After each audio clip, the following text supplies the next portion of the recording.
Today's practice, second day of practice. I mean, we're trying to bring them along. It's been 4 or 5 months that most of our team hasn't played. So, we've just been trying to get used to the scenery and get used to the different practice times. The players are anxious to play, but they know their bodies have to catch up to where their minds want to go. So we're just trying to make sure that they're healthy, continue to build our chemistry in this wobble or what everybody's calling it. And I think our chemistry is pretty solid. Now it's just about getting them in game shape. Okay, great. And we'll have Darren Paul up first. Hi, James. I appreciate you taking the time. In terms of roster build, how have you found it dealing with the world as it is right now to be able to come into camp with a roster that you're satisfied with? I think it's pretty interesting because we had to do our roster based on what we expected for camp to be. Normally, we get to come into the season with 14 players from draft, from free agency, and things of that nature. We had to cut our roster down to what we thought it would be, and because of prior injury, we were stuck with 10 players. So, I mean, you're always happy with more, but I think the quality of players that we have is actually pretty solid.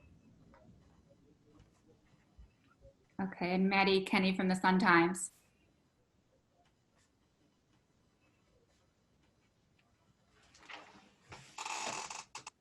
Okay, she's on the phone, so I guess we'll have to work through that. I'm sorry, you guys. Eric Wilson. Oh, there we are. Hey, Coach. Good evening. How are you?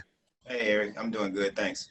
Appreciate you taking the time to do this. So can you just speak a little bit about life in the bubble for not only yourself, but also for the young ladies?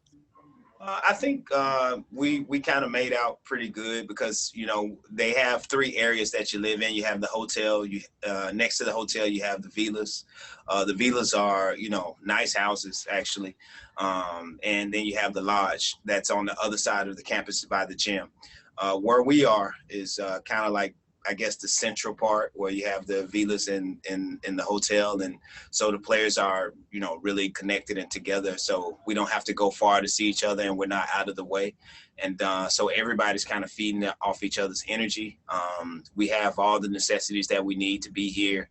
You might have a couple packages that people order. They go order food and stuff like that, and they have a nice selection of food for us. So it's actually pretty good. I don't know what to compare it to because this is, all new and pretty foreign for everybody. But it's been pretty good so far for us at least. We've heard stories, but for our team, it's been pretty good. Awesome. Hey, Coach, I'm in the area, so let me know if you need a good restaurant or two. All right.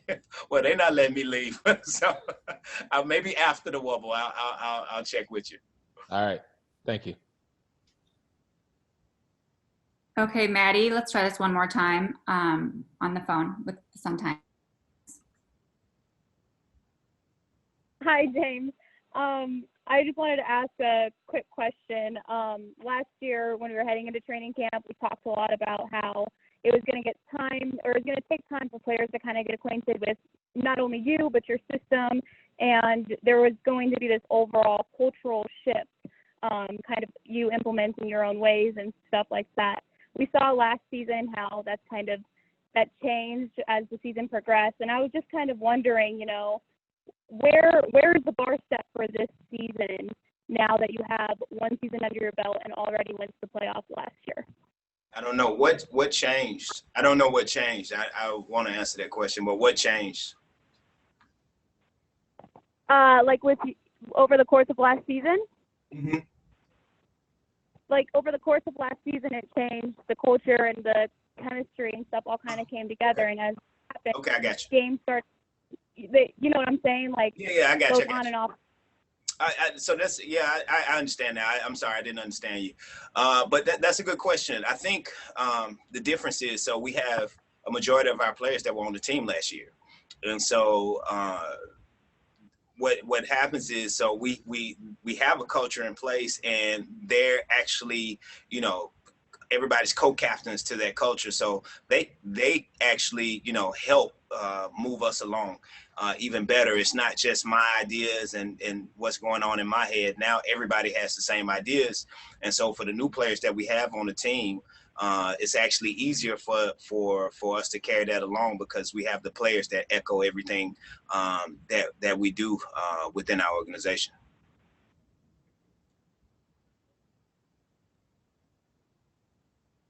Okay, thank you. And then one more quick question. I just have a question about Diamond DeShields.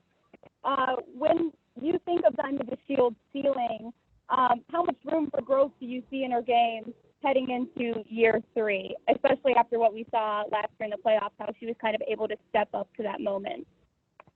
Well, I think I think the playoffs were a big stage for her. It was big. She had 2 really great games during the playoffs. So, I mean, we are going to lean on her to, continue to grow in our system. And so I think, you've only seen the beginning of what potentially she could be. So hopefully she can step into that role and keep on growing as, a potential star in this league. Thank you. You're welcome. Thank you. Doug Feinberg with the Associated Press. Hey, Coach. Good to see you. Hey, Doug. Good to hear. How much do you have to adjust, like, your coaching, what you have planned and such, based on people's fitness and from that standpoint? I mean, it's obviously unprecedented for coaching and for playing. How much do you have to adjust? I mean, you have a team back that's pretty the nucleus is still there. Like, teaching new concepts versus, hey, we got to do more conditioning, get in shape, or that sort of thing when you're coaching these practices? Well, I think, it's a balance. It's a tough balance that you have to, come to where you know that the players haven't played in a while. You want to push them a little bit more, but at the same time, you don't want to risk injury and putting them into the red too much. So, it's a lot of getting them in shape. The new players, it's a lot of teaching.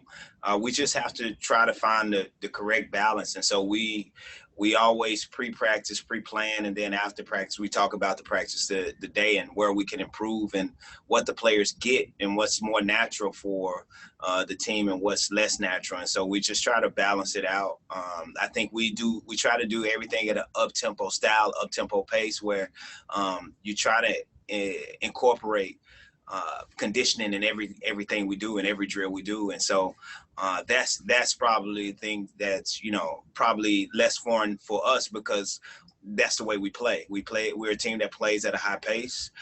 So conditioning is always a part of what we do, whether it's, we are fresh out of a off season or whether we've sat out a long off season. So we always incorporate conditioning because we always want to play at a high pace. So. Thanks, Coach. Darren Paul. Hi, sorry, thank you. Just in terms of 2020, what does success look like for your basketball club? So I've talked to many, journalists. I don't want to put a limit on us. So I never have like expectations. I don't know what success looks like. Success, what it would look like if you're talking just for me as a coach coaching this group, is for us to get everything out of what we could. And I don't know what that means as far as playoffs, championships. I don't know what that means, but I can tell you once we get there.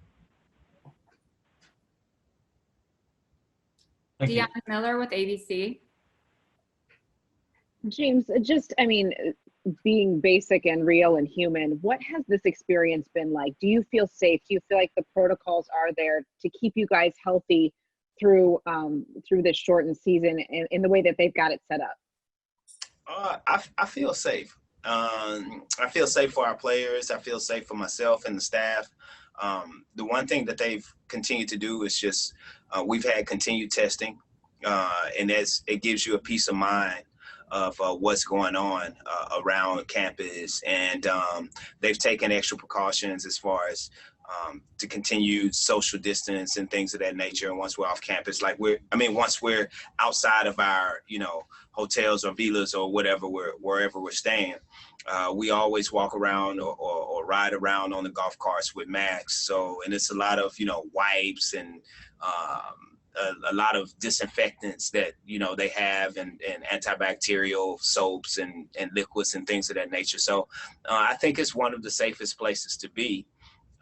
And with the continued testing, I think that, they can actually mobilize if we do have a positive test and kind of get them away and quarantine them and stuff like that and take care of them. So I feel pretty safe here. I think the only, people that would probably feel safer is someone that's quarantining in their house and, not outside in the public.